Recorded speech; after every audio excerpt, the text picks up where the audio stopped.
Break के बाद एक बार फिर से आप सभी का स्वागत है। बात यूपी के कानपुर की, जहां पुलिस टीम पर हमला हुआ है। बदमाशों ने घात लगाकर किया हमला।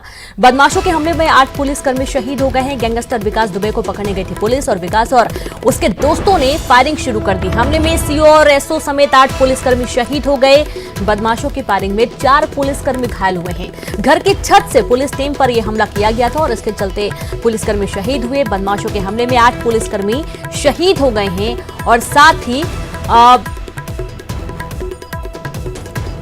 घर की छत से पुलिस टीम पर हमला किया गया था, जिसके चलते निशाने पर आ गए पुलिसकर्मी और 8 पुलिसकर्मी शहीद हो गए। तो यूपी के कानपुर में पुलिस टीम पर हमला हुआ है और इस हमले के चलते 8 पुलिसकर्मी शहीद हुए। बदमाशों ने घात लगाकर हमला कर दिया और बदमाशों के हमले में 8 पुलिसकर्मी शहादत को प्राप्त हुए।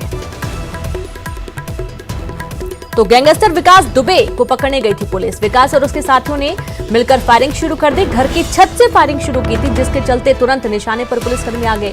हमले में सीओ और एसओ समेत 8 पुलिसकर्मी शहीद हुए हैं। बड़ी खबर कानपुर से, बदमाशों की फायरिंग में 4 पुलिसकर्मियों के घायल होने की भी जानकारी है।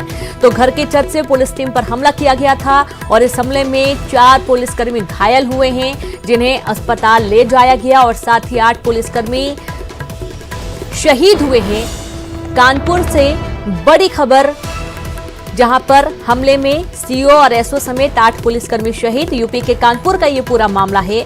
अब यहां से आप समझिए कि जिस तरीके से पुलिस टीम पर हमला हुआ है, 8 पुलिसकर्मी शहीद हो गए हैं, 4 घायल हैं।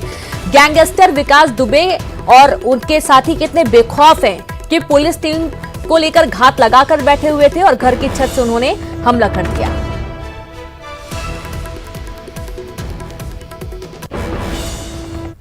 और इंदौर में कोरोना के मामलों में लगातार कमी। पिछले 24 घंटे में 1247 सैंपल की जांच हुई। 1247 सैंपल में 23 रिपोर्ट पॉजिटिव आई हैं। 1217 सैंपल नेगेटिव आई हैं। यह भी एक राहत देता है, क्योंकि पहले हजारों की संख्या में जो रिपोर्ट जाती थी सैंपल के लिए, तो बड़ी संख्या में उसमें पॉजिटिव रिपोर्ट देखने को मिलती थी। लेकिन अब तक कुल संक्रमितों की संख्या 4776 हुई है। पिछले 24 घंटे में 2 मरीजों की मौत की पुष्टि हुई और अब तक कोरोना से मरने वालों की संख्या 238 हो गई है। 874 पॉजिटिव मरीजों का इलाज चल रहा है और अब तक 3664 मरीज स्वस्थ होकर घर लौटे।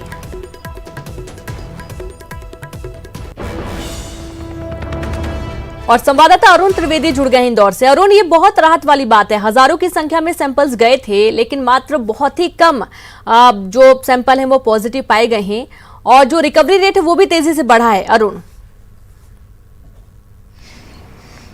बिल्कुल, देखिए, इंदौर के लिए 2 दिन से राहत भरी खबर आ रही है। कल 25 मरीज सामने आए थे और आज 23 मरीज सामने आए। कल 1500 से ज़्यादा सैंपल की जांच हुई थी। आज 1247 सैंपल की जांच हुई, जिसमें से 1217 नेगेटिव निकले और 23 ही पॉजिटिव निकले। तो ऐसा माना जा रहा है कि इंदौर में थोड़ा कोरोना का कहर कम होता जा रहा है, कमज़ोर होता जा रहा है, लेकिन एहतियात बरतने की अभी भी ज़रूरत है। अनलॉक 2 आ गया है और ऐसे में इंदौर को अब धीरे धीरे खोला जा रहा है। तमाम रेस्टोरेंट, होटल, बाजार ये सब खोल दिए गए हैं और मैजिक बैन भी चलने लगी है। ऐसे में लोगों को अभी ज़्यादा एहतियात बरतने की ज़रूरत है, क्योंकि फिर से कोरोना ना आ जाए, इसका ध्यान रखना होगा। लेकिन अभी के जो हालात हैं वो अच्छे कहे जाएंगे, क्योंकि पहले जो थे 70 से 80 मरीज आते थे, कई दिनों से 50 के करीब मरीज मिल रहे थे, लेकिन अब ये आंकड़ा 20 से 25 पर टिक गया है। तो इंदौर के लिए अच्छी बात है। साथ ही रिकवरी रेट भी बढ़ता जा रहा है। 3500 से ज़्यादा मरीज ठीक होकर अपने घरों को लौट चुके हैं और जो एक्टिव केस है वो 874 ही बचे हैं। मतलब अभी तक 10,000 बेड की जिला प्रशासन ने व्यवस्था की थी इंदौर में, लेकिन 874 ही एक्टिव केस हैं, यानी ना के बराबर केस हैं। ऐसे में इंदौर बेहतरी की ओर बढ़ रहा है, लेकिन लोगों को मास्क पहनना होगा, सोशल डिस्टेंसिंग का पालन करना है, सैनिटाइजर का उपयोग करना, हाथ बार बार धोना, इन सब का पालन जरूर करना होगा। और आज से कलेक्टर मनीष सिंह ने जो मास्क नहीं लगाने पर फिर से जुर्माने का आदेश दिया है। 100 रुपये का जुर्माना होगा जो मास्क नहीं लगाएगा, और जिस संस्थान में सैनिटाइजर नहीं होगा वहाँ 200 रुपये का जुर्माना किया जाएगा। तो आज से थोड़ी सख्ती भी बरती जाएगी, क्योंकि प्रधानमंत्री नरेंद्र मोदी ने कहा है कि मास्क लगाना है। कई लोग लापरवाहियां बरत रहे हैं, इसलिए उसी तारतम्य आदेश जारी कर दिया गया है। पिछले 7 दिन से इसमें ढील दी गई थी, लेकिन अब आज से इंदौर में जो मास्क नहीं लगाएगा उसका तत्काल स्पॉट फाइन किया जाएगा और 100 रुपये का वो चालान होगा। चलिए, बहुत बहुत शुक्रिया आपका उन तमाम जानकारी के लिए। तो सुना आपने, 100 रुपए का चालान भी होगा, तमाम एहतियात आपको बरतनी होगी। और इसी बीच एक और अहम खबर करू करते हैं, जहां देवास विधायक गायत्री राज्य पवार के मंत्री न बनने पर समर्थकों ने स्थानीय सयाजी द्वार पर विरोध प्रदर्शन किया। साथ ही एबी रोड पर लगे बैरिकेड्स भी समर्थकों ने गिराकर विरोध दर्ज किया।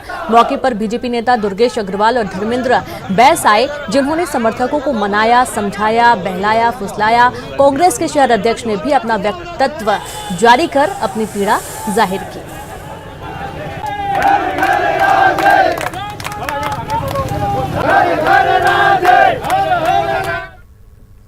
देश का स्वदेशी एचडी वीडियो कॉन्फ्रेंसिंग ऐप जियो मीट को रिलायंस इंडस्ट्रीज के जियो प्लेटफॉर्म्स ने लॉन्च कर दिया और इसके जरिए 100 लोग एक साथ एचडी कॉलिंग कर सकते हैं। यह ऐप गूगल और आईफोन के प्ले स्टोर पर उपलब्ध है।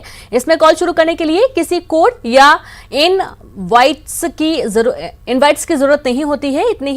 इतना ही नहीं, और इसका इस्तेमाल डेस्कटॉप कंप्यूटर पर भी किया जा सकेगा। इसके लिए इसे डाउनलोड करने की जरूरत नहीं पड़ेगी। इसमें आप न सिर्फ मीटिंग शेड्यूल कर सकते हैं, बल्कि स्क्रीन शेयर की भी सुविधा है।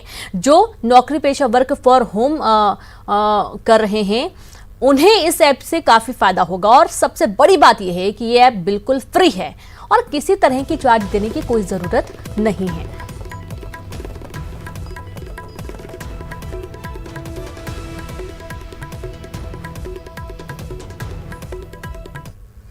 और इसी के साथ इस बुलेटिन में इतना। एक छोटे से ब्रेक के बाद देखिए छत्तीसगढ़ की खबरें मेरे साथ। नमस्कार।